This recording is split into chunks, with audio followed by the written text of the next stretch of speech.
Hey, sports fans, Larry Eater here. This is Brooks on Running, a collaboration with Brooks and Run Blog Run. And today we're talking to Waleed Suliman, who is a Brooks Beast athlete. And Waleed, you're focused on the 1500 at this time, correct? Yes, sir. I mainly focus on the 15 outdoors, and whenever the indoor season is around, I'm mainly doing the 3,000 meters. Cool, cool, cool. Well, great to meet you, Waleed. Thank you. Likewise. So, how did you get involved in running? I started out as a soccer player. Oh, cool. Yeah, I used to play with a couple friends, and then I was in a like a club team. We played every Sunday. Uh, And then it just so happened that a track coach actually saw me like playing, and I'm a midfielder, so sure. I'm running up and down the field like constantly. And he was impressed with my form, and kind of reached out to me immediately after and like asked if I ever like considered running. And I told him that I never really have. And then immediately the next day, I actually joined his running club, and then ever since just stuck with it, like never really left it ever since. So, Cool. and then shortly after that, I quit soccer Uh-huh. because didn't really want to keep getting hurt. I understand. Where did you go to high school? Douglas Freeman High School in Richmond, Virginia. Oh, nice. And who was your coach? Brian Ruginger. Okay. What was training like in high school for you? Very easy. I shockingly was a very low mileage runner when I was Uh-huh. in high school. I did somewhere between like 25 to 30 miles a week. Okay, sure. And I never really ran on Saturdays and Sundays. Hmm. And the logic that my coach followed was that he saw the potential in me, but didn't really want to um, fully train me really hard to run really fast in high school because Yeah. he thought that if we did that, I might not have the potential to fully bloom when I go to college. Cool. So he kind of like held me back a little bit. And yeah, I'm That's actually very grateful that that happened. Oh yeah, that's pretty darn impressive because a lot of kids um, get worn out in high school, are overtrained, Yes. and I think that approach is really a really good thing. What kind of times did you run in high school? I ran 404 in the mile and the 1600. Okay, I wasn't much of a 3,200 meter runner. And then I ran the 800, I ran 151. awesome. And I also ran cross country, and my best time was 14:49. Did you like cross country in high school? Oh, that was my favorite season. Cool. No, why And it why still did you is my like favorite it so season. much? Why did you like it so much? I think for us runners, you're it's an individual sport, Sure. especially track and field. Yeah. And like the only place where you can have the sense of being part of a team and like actually contributing and hoping to do well for the better of the team and not just for the better of yourself is cross country. Yeah. I it did you did you go to state meet in high school? We did actually, yes. We My first time ever going to States was my sophomore year, Uh, cross, and we actually won as a team. oh, that's Um, awesome. yeah, yeah, and it was great. Every now and then, whenever like I dig deep into my like this, I have this like bucket that's full of a bunch of random stuff in my closet. Every now and then I see like the high school like state ring from that year. I'm like, That's oh, just like very one day I'll cool. put it back behind there. So, That's pretty so awesome, Waleed. Oh my yeah, God, yeah. that's pretty neat. Um, Now, did you do indoor track in Virginia? Yes, sir, we did. We did it every year. And in Virginia, we also have this thing called the Polar Bear Meet, and it's basically like an indoor season, but you're racing outdoors as well. Okay, And these times kind of counted for indoors, but we did have like indoor conference, regionals, and states. And Because I was in was we were in a 5A school, okay. we kind of like our meet kind of went right alongside 6A. And I just remember going to state meet for the first time indoors, like seeing Noah Lyles, Josephus Lyles, and Wow. Grant Holloway. Oh So yeah. they all, Oh yeah, they my all were there. gosh. So I remember just like Wow. seeing them kind of like compete and so on. It's fun to watch. But yes, we did have indoors. Were you big into social media in high school? N Not as much, I'd say. No. Okay, okay. I really enjoyed watching movies. I remember when I was in high school. That's cool. No, that's cool. I'm just, it's really interesting to see different people's experiences, especially with social media now, because it's such a big thing with running, and It is, yes. it's, I was with, this was years ago. I was with one of Mo Farah's coaches, Ian Stewart. And when Ian took the Brits up to was it Font Romeu, which was a high altitude training camp, for 2 weeks, he banned social media. and and I asked him why. I said, "Do they really follow it?" He said, "After a couple of days, he said they're kind of annoyed with me. Then they really like the quiet." And so I was just I'm always curious about seeing how people, because you've grown up with social media, you've had it your entire life. Yes, yeah. And so it's kind of interesting. Um, what was the transition like from high school to college for you? Um, it was, I'd say it was slightly strange because this is the first time that like, I left my parents' house and was living somewhere else Yeah, for extended period of time. sure. So I think a lot of people kind of need like a couple of, a period of time to kind of like adjust to that because it's a little bit um odd, I'd say, because Yeah. you have to like, you know, cook your own food sometimes and do your own laundry and yada yada and so on and like do your homework on time. So Oh there's a yeah. lot No, it's of it's a lot of discipline. stuff. Yeah, there's a lot of discipline involved in that. And I think like majority of the people that I went with, that I was the same class as them and at Ole Miss, like lucky that they all were disciplined. And we all kind of like followed the same protocol and we're like right on top of what we needed to do. And I think, but yes, that is one of those things that I feel like was the biggest difference from high school to college was just like discipline, like learning to be disciplined and doing Mm. your things like what you need to do on time. Who was your coach at Ole Miss? Ryan Van Hoy.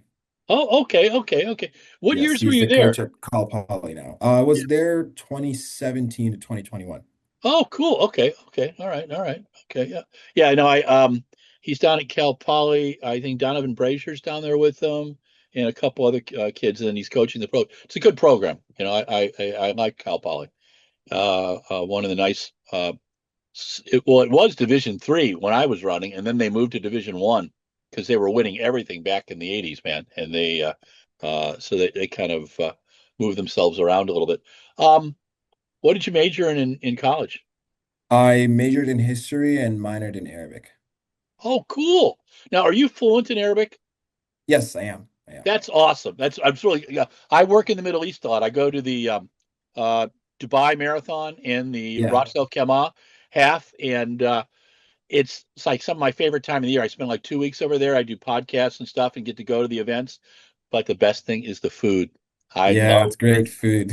it's like my girlfriend makes baba ganoush for me when I'm Yeah, yeah. feeling like I'm missing it really bad, and she makes hummus from scratch. It's just like primo, and I feel very lucky, because Yeah, yeah. it's just. But now is your did your folks speak Arabic? Yes, it's actually my native language. I was born Okay. and raised in Jordan. Oh wow. Um, Oh cool. Oh my yes. gosh. Okay. Okay. Yeah. That's really And neat. then yeah, and then moved into the States in 2014. So I went to school at Santa Clara University in the 70s. Got to meet King Hussein. He visited in 1976, but he gave a whole bunch of scholarships to kids from Palestine and Jordan, and it was really cool. So part of my, going through undergrad was being with a lot of kids from the Middle East. So I got to see a lot of different perspectives, and I fell in love with the Middle East, and Yeah. I worked for Al Jazeera a bit for the London Olympics, and then Yeah. um, but anytime I get a chance to go over, man, I feel I really enjoy it. But Yeah. um, the were your parents into you running? Um, they were a little bit. It was definitely a very like an odd thing for them of like that I chose running. Sure. And but yeah, like they mainly were just like, they were okay with it as long as I continued and did good at school. So Oh, yeah, I know that's yeah, same here. I mean, I was yeah. my parents made me quit football, and then I started running cross country because they thought I was taking too much away from my education, and just Yeah. that was not going to be allowed, at that age. So I still chuckle about that a little bit. What was the difference between your training in high school, Waleed, and your training in college? Um, I'd say it, in college it was a little bit more purposeful. I feel Okay, like okay. there was a lot of like science backing to why we're doing what we're doing. Mhm. And Vanho did a really good job of explaining why we're doing what we're doing and why are we choosing to go this particular route instead of something else. Yeah, Um, and like obviously, getting ready for like conference, regionals, and nationals is more important than getting ready for like states, yeah. And so we kind of like really had to be purposeful with everything that we're doing, whether it's weight training, the way we eat, Mhm. sleep, and all that other little stuff that you have to do outside of running for everything to go right. And I'd say that was the biggest difference there. And also like we just had a little bit more free time than we did in high school. Sure. I know like a lot of high school teachers tend to like tell us that college is going to be a little bit more difficult than high school is, but in my opinion, I think college is slightly easier than it was in high school because you have a lot more free time. Yeah. And you're not locked in one place from 7 a.m. to 4 p.m. So, but yeah. Did you have good study habits in school? I did. Yeah, yeah. I needed to be disciplined. I did fall off a little bit the first semester. I just wasn't like Oh, doing yeah. what I needed to do. And then, after that, immediately I had to just kind of like lock in and do exactly what I needed to do and do it right when I needed to do. Because like not only would that just affect me alone by itself, but it also would affect the team if I can't compete because I'm not eligible because I'm not doing having good Oh, grades. yeah. So Yeah. And uh kids don't think about that, but that's a big thing in college. And I remember coaching junior college and having to tell a couple kids they weren't competing that weekend, and they're going, "What?" I yes. said, well, it'd be kind of nice if you show up to classes and and get passing grades and things like that. And yeah, Yeah. no, it's that's part of that, like you were talking about, that responsibility. Um, in terms of intensity, you talk about being more purposeful in college. Was the intensity between high school and college different for you as well? Very Like, much. Van Hoy had this plan for me of like, because I came in with a very low mileage, so he Mhm. couldn't just immediately threw Yeah, me out to the wolves with everybody else that's doing 70, 80, 90 to 100 miles a week. sure. So I kind of like started very low and we had a slow build up and got up to like 50 miles by the end of the year. Yeah. Wow, And that's good. outside of, yeah, yeah, and outside of running, I did a lot of like most of my doubles were cycling. Okay. And also we were fortunate enough at Ole Miss to have underwater treadmill.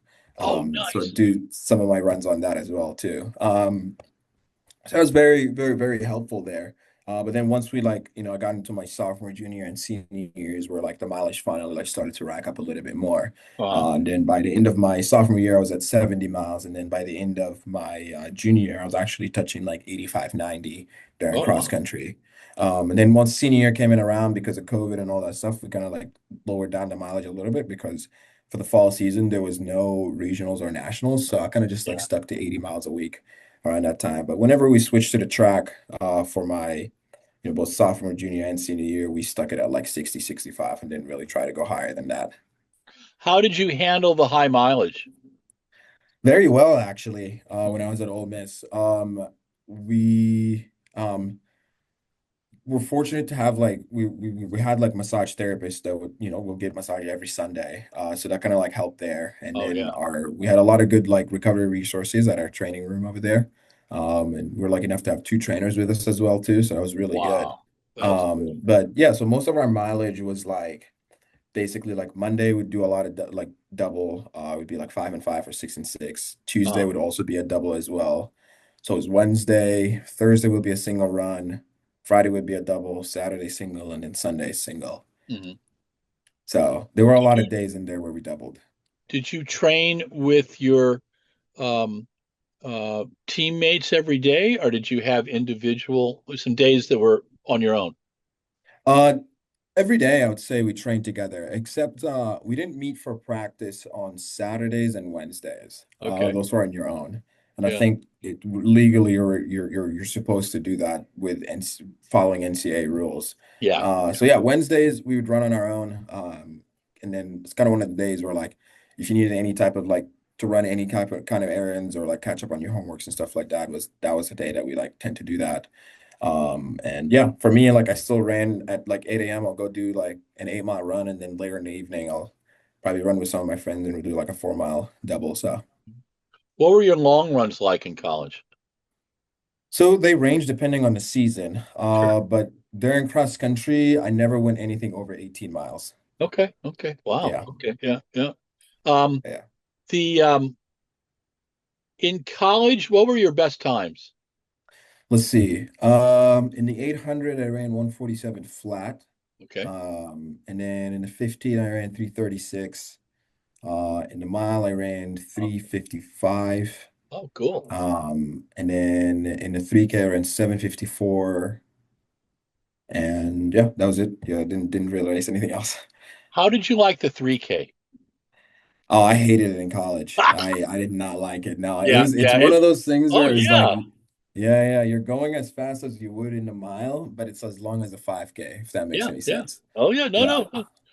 How are you with the 800? Uh, oh man, I feel like I it's one of those things like the 800 is like depending on how I run is how I know if I'm ready for the 15 or not. Okay. That was Yeah. So usually the kind of yeah. like the that's how I opened up the season usually. Sure. We'll Sure. just run an 800, see how that goes, get a little bit of speed in there because you already have the endurance and the strength just following that from cross country. Yeah.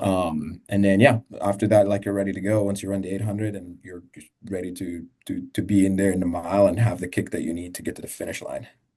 Did you do relays in high school and college? I did. In high school, I did the 4x8 and the 4x4. Oh wow. Um, yeah. I also ran the open 400 in high school, weirdly enough. Whoa. Um, Oh yeah, wow. Wow. yeah. And then in college, I only did the DMR. But Uh, I've only ran it at nationals once, and it was my freshman year. And I never really ran it at nationals ever since because we just focus on the mile. hmm. But whenever we tried to get our time qualifier for nationals, I was always part of that team. Did you run indoors in Boston? I did, yes. Yes, that was my first time ever breaking four.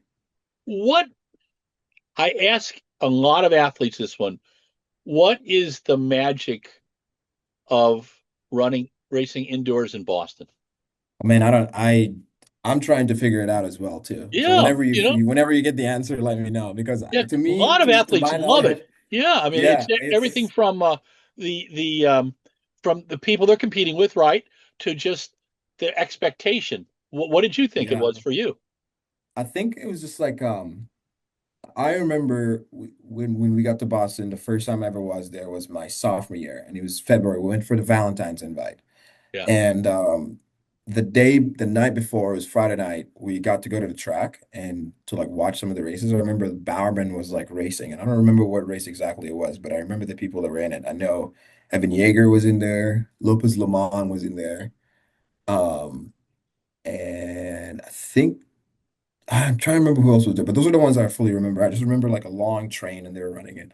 And I remember they ran something amazing. They ran really fast. And like that's when I knew I was like, everybody runs fast when they get here. I don't know Yeah. what it is. I think it's just like a placebo effect where it's like everybody's ran fast. There's nothing into the track. It's just that vibe and that that just it's just what the track is. And so like yeah, the next day I went in there and I just ran there. I was like, all right, I'm gonna run a PR, like because everybody else is running a PR. And then That's I ran a cool. PR. So that was amazing. Yeah. What And was it I've like to never break? ran there. What's that again? Sorry. What was it like to break 4 minutes for the first time? Oh, amazing. Because not only did I like break four, but I also ran 356. This is like my Wow. first time ever. So I like went Whoa. 4 seconds under. Yeah. Oh man. That's Yeah, yeah, cool. yeah. That's cool. It was a surreal moment. It was a lot of fun. I remember at the time when I ran it, I was the number one in the NCAA. But then Wow. like I think it was like 3 minutes later, because Melrose was happening that same day. Yep. Yep. Ollie Hoare was at Yep. the Wanamaker mile and he ran 3:55. Yep. So, I was but there that it's still night, fun. actually. Yeah. Yeah. Yeah, yeah. The a little irony for you. My first interview ever in 1983 was with the first American to break 4 minutes for the mile. His name is Don Bowden. He went to Cal, and it was during finals week. And he told me his coach on Monday told him to take the rest of the week off and just do his finals and relax, and he'd be ready Yeah. for the race. A little different in 1957. So yeah, yeah. So just a little different world, right? Than Oh yeah, way different back then than it is now. yeah.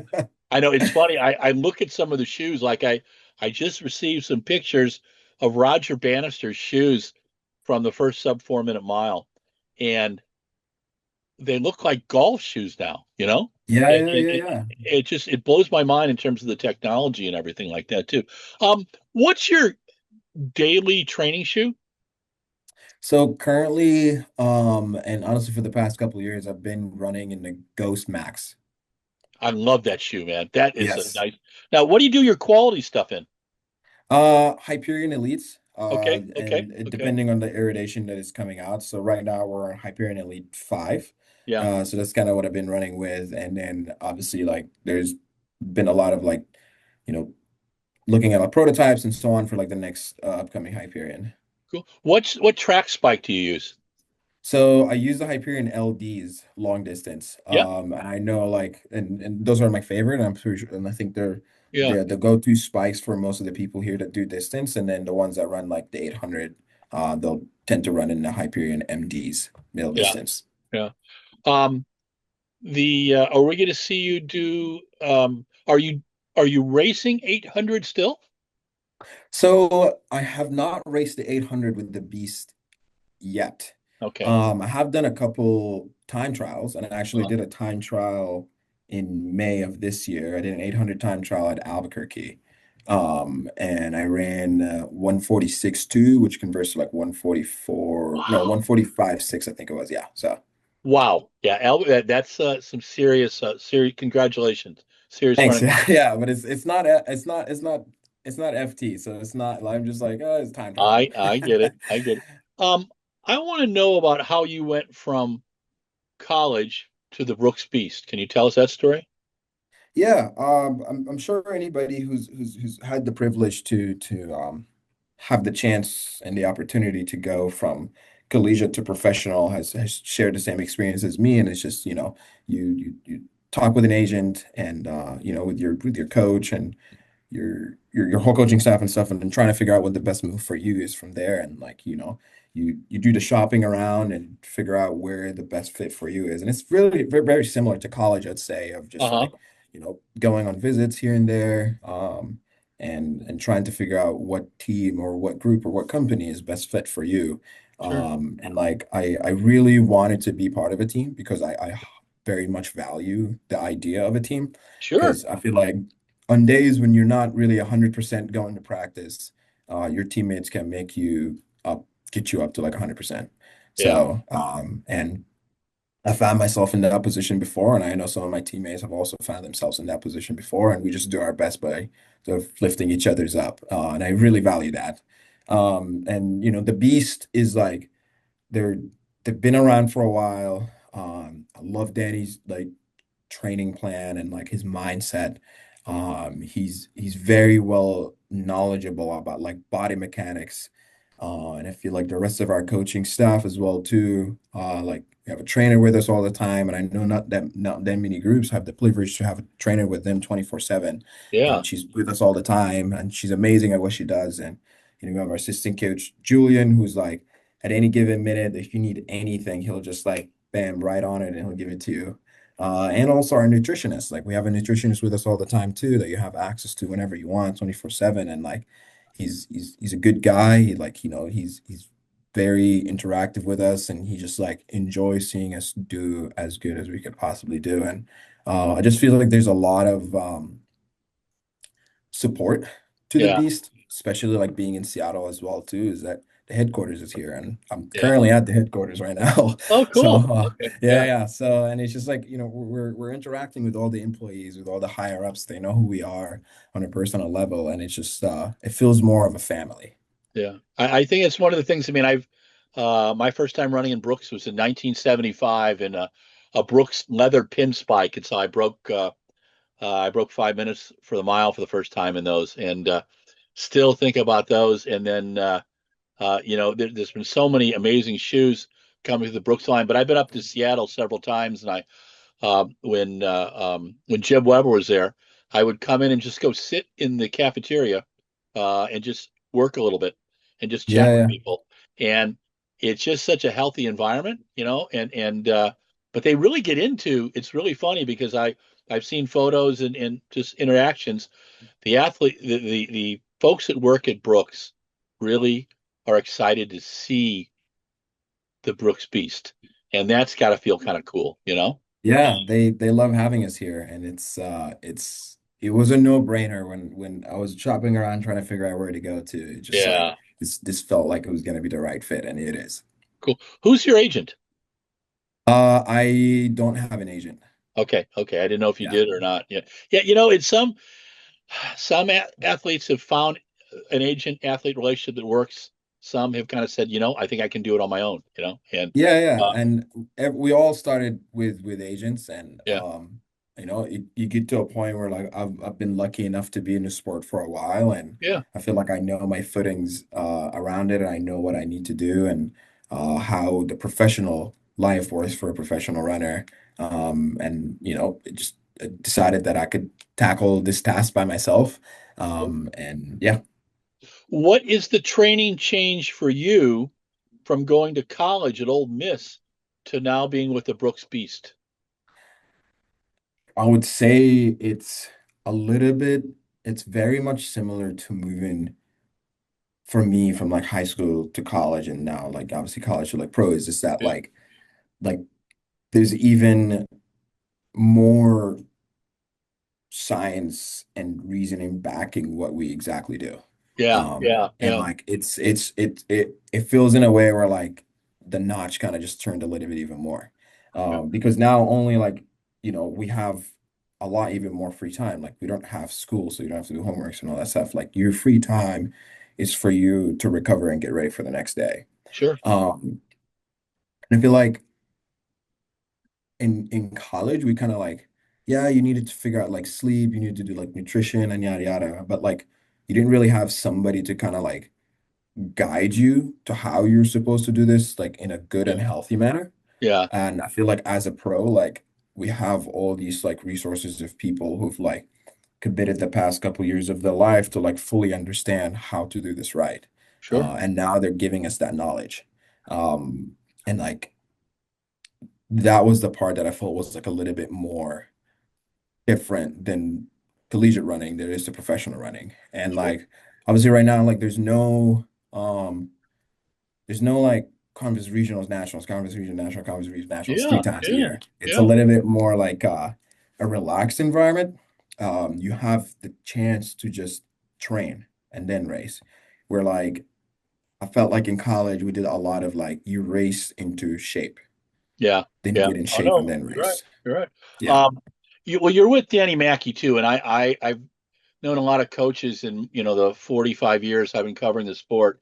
And the term I like to use with Danny, and I've done it in front of his face, it is he is possessed by the scientific method, and he smiles and he knows it's a compliment. But I like to stand on the side of the track when you guys are warming up, and I'll just ask him questions, and you can see his brain moving, and he's watching everything, and I'm fascinated with that. I think Yes, yeah, yeah. yeah, the coach athlete relation, and then I really enjoy Julian. I'm going to be interviewing him next week, but I always like to tease him because he always has a great tie and sweater on. And when I see him, and I tell him he looks a little like Al Green, he's really got the, because back in the 70s, there was a singer, Al Green wore these great sweaters and he'd always wear a tie and stuff. So just, and I think he had to look Al Green up, but that's okay. Yeah, I know. Yeah, Julian is very well dressed. We all Yeah, give him the praise of like somebody that knows how to dress is Julian. yeah, And no, like, yeah, I agree with you with Danny. Like you could always tell that like his brain is like working and doing stuff. It's like you could do a stride and then you think that you feel good and he'll come up to you and be like, how's your left hip? And you're like, whoa, how'd you know that? He's like, yeah, I could tell by the way you're running and so on. So yeah. when you have somebody like that coaching you, like you're gonna be in good hands. Do you find that the communication between you and the coaching staff is more important now than when you were in high school and college? I'd say so, yes. Because like in a way, like you want to have strong communication with your coaching staff because your job depends on it. Yeah. Oh, yeah. Like Yeah. Yeah. we get paid to do good and perform at the highest level. And you have to use every resources that's available to you to get there. Yeah. And if you're not doing that, then you're just wasting your time, I feel like. Yeah. So and like our coaching staff door is always open. Whatever you need them, you can always go and talk to them, regardless of what it is. And I really appreciate that too. And I feel like Danny knows a whole lot more about me than most people do, and Yeah. that's a good thing. So That's what the coach's supposed to do. All right. I'm going to yeah. throw some little questions at you and just kind of see. I want to try to do something a little fun. I'm just thinking about this right now. Okay. Your favorite indoor meet in the US? Boston. I've Okay. always PR'd every time I race there. I PR'd. So Cool. Do you have a favorite town in Europe when you're over there racing? favorite town in Europe, I'm gonna say Leuven. I really Okay. enjoyed being in Leuven, yeah, in Belgium. And Now, then in the U, go go ahead. ahead, sorry. You were And saying, then in the US, favorite town I've raced at, Austin. Like when we went there for NCAA Outdoors in 2019, it was yeah, just so much fun. I yeah, love that place. I love Texas in general. So yeah, yeah. Austin rocks, man. It's there. Austin is a lot of fun. Yes. Keeps it a lot of fun. In Leven, so you run that small meet there. There's a series of meets in Leven that Yes. um, do you have a favorite small meet in Europe? Favorite small meet in Europe. I feel like we did this actually this year. We went to Funstadt, Germany, Okay. and there was a meet over there, and it was like it's one of those meets that like it's in the middle of nowhere. The town is really small. There's like two hotels. And like you just weren't it didn't really seem like the kind of place where there would be like a lot of fast times, but like people ran fast that day. It Yeah, was great weather, great atmosphere. Like the whole town like showed up. There was yeah, like just it was just amazing. So yeah. I really appreciate being there. I thought it was gonna not gonna go good and it ended up being like the best meet that we went to that year. Cool. Now, Yeah. have you raced in Scandinavia? I have actually. I raced in Tempier. Oh yeah. Oh I've nice. also Okay. raced in Copenhagen, Okay. and I raced in Sweden. I forgot the name of the town, but yes. How did you like Copenhagen?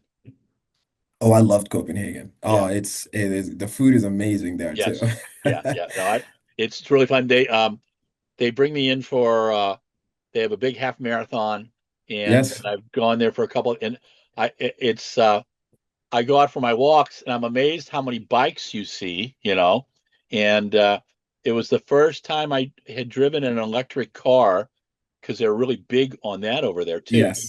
But oh my gosh, yeah, it was a lot of fun. Um, when you're traveling, especially out of the country, is it hard to juggle your training and racing? It's difficult if you're trying to do it by yourself. Okay. But I feel like I said, with the coaching staff that we have and the support that's backing us, it makes everything easier. And Mhm. like our nutritionist, Dr. Kyle, kind of like helps us set up exact plan of what you're supposed to do from the day you start traveling until the day of your race, to Wow. trying to like, adapt to the time change and jet lag and so on. And then Danny's like really good at like writing your workouts exactly like how it needs to be like leading up to the race and so on. And then Cool. Sarah, because she's not going to be able to travel with all of us because we tend to like go to so many different locations. Sure. She'll set up a good rehab program for you of like, all right, because you're sitting on a plane for this long, this is what you need to do like immediately after so you can like loosen up your body and stuff. So What do you do after you? Okay, I'm curious about that because I do these. What I try to do, like when I'm going to the Middle East, I'll fly Chicago to Frankfurt, go walk around for 2 or 3 hours, and then I fly from Frankfurt to like Doha or to, Kuwait or whatever. Um, yeah. what do they have you do when you get off a long flight? So usually like when it comes to booking the flight, you work closely with Dr. Kyle to figure out exactly which flight you're supposed to get on depending on the time so you can have easier adaptation. Sure. But then, there's this whole like sleeping plan, whether like I think it's like 24 hours before your, no, there's like a couple hours before your flight, you should automatically adjust your brain to thinking that you're on that time zone of where you're trying to get to. Okay. Okay. So if it's like late, then it's like trying to minimize like the amount of light exposure into your eyes. Okay. And then yeah, once we like get over there, like basically it's like, make sure that you hydrate very well, because you kind of like get really dehydrated when you're on flights. Eat very well because Yeah. we tend sometimes like, plain food tends to not sit really well in your stomach and so on. Yeah. Oh yeah. And then, just like a lot of stretching, honestly, dynamic stretching, Okay. especially, Uh-huh. because you'll be sitting down for quite a while. But while you're on the plane, like, if you're supposed to be awake, then you're supposed to get up every couple minutes or so, stretch your legs here and there, and then Mhm. get back and sit down again. So, but mainly just like, dynamic stretching, and figure out like sleeping schedule and like also nutrition as well. Cool. Um, how much time did you take off after this recent track season? So I would like to say that I have a couple hobbies that require me to stay a little bit active. So I didn't really take a lot of time off Okay. personally. I still did not immediately after the season ended. I did take like 5 days off of running. Uh, And then slowly started building back up again. And Danny writes that program for us, and it's usually like consists of 2 weeks of 20 to 30-minute running every other day. uh, And then you build up from there. But I usually like to do something cool for my birthday every now and then. And like this year, I decided to run a 50K race, trail whoa, 50K. So cool. Oh my yeah, I know. gosh. So I ended up doing that.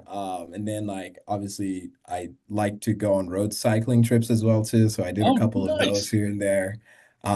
So I did stay relatively active. Oh I my didn't take a gosh. lot of Yeah, time off. So yeah. a 1,500 guy who can do a 50K. Yeah, that's a grinding. Where did you do the 50K at? Was it an organized race? It was actually an organized race. It was sanctioned by USATF as well too. It was yeah, Wow. it was a legit race. So it was a trail race. I did it up here on in the Cascadias at a town called Clayellum. Uh, And yeah, it was fun. Like I had, my girlfriend came out there and she was like my crew and some of my friends also showed up and they were like cheering on me here and there.